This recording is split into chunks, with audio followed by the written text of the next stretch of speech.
Sugar Doocy is our brass band track, and Sugar Doocy is just named after a character from the Sixth Ward. It was a really famous second liner. Brought in Bo, Corey Henry, and me and Bo and Rob sat up there and we just wrote a tune with sort of full-on like second line, imagining the Rebirth brass band going down the street playing it. And then we brought in just a bunch of killer brass players from New Orleans, Shamar Allen and Gregory Veals and Chad from the Rebirth, Henri.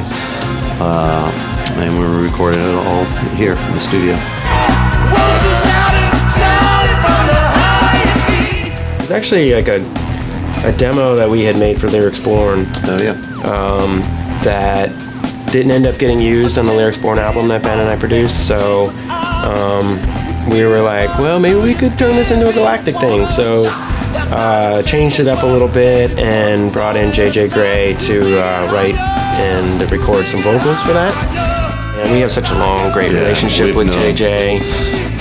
15 years At probably. least 15 years. You know, he uses our first producer, Dan Prothero, who produced Coolin' Off. He uses him to do all his albums. He was on our first label, Fog City Records. We've toured together for weeks and months, and he's come and guested with us, and it's definitely one of our longest kind of road friends that we've had. So he was an obvious choice for this album.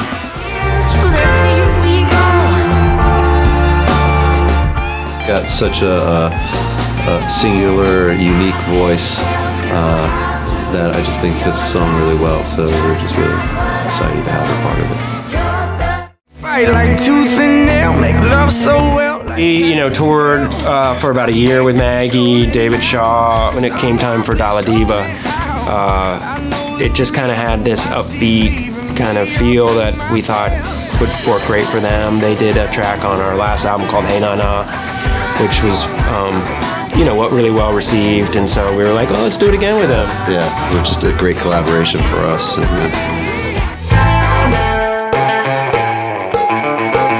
Long Live the Bourne, and that's as in Lake Bourne, which is the smaller lake. It goes Lake Pontchartrain, then Lake Bourne. Kind of wanted to do a real throwback back to the early Galactic, when we were Coolin' Off days. Just we hadn't really made a track like that in a long time. It's just funky, four-piece, no horns, just rhythm section kind of thing.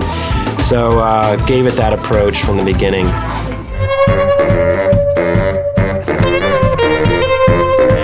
She's awesome. Oh yeah, we just love Charm, and we saw a video that she had done with her band, The Honorable South, and we're just kind of always looking at vocalists, especially local people here, because we love to collaborate. And we gave her the track, and she just killed it.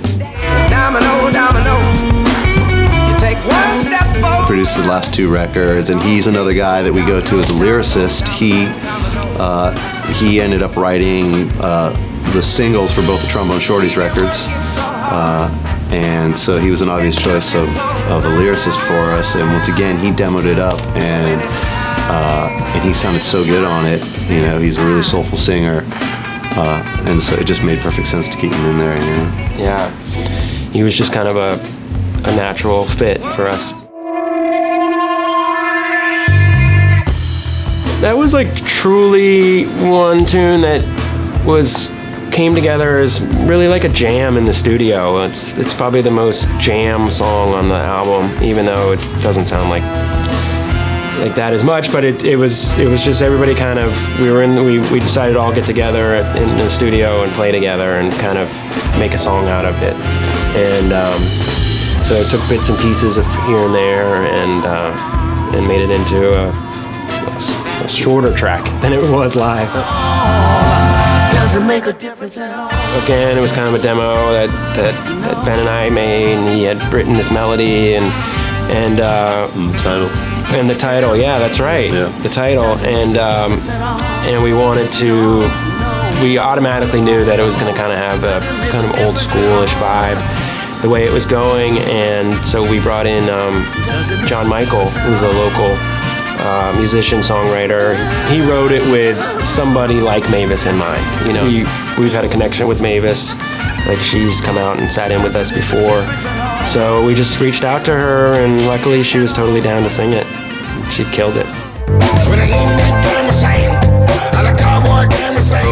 That Quentin Davis, promoter of Jazz Fest, always books some acts at Jazz Fest that no one's ever going to hear, or that no one's heard of, that are amazing. You know, he always has sort of like a pet act. He said, man, you got to check out Brushy One String, and it's amazing. And then he came down to Jazz Fest, and we met him, we brought him into the studio, and recorded him, you know, with the idea of hopefully we can sort of use some of the stuff, you know, and he can make a record, or even not, just hey, you're in New Orleans, we have a studio, can we do something?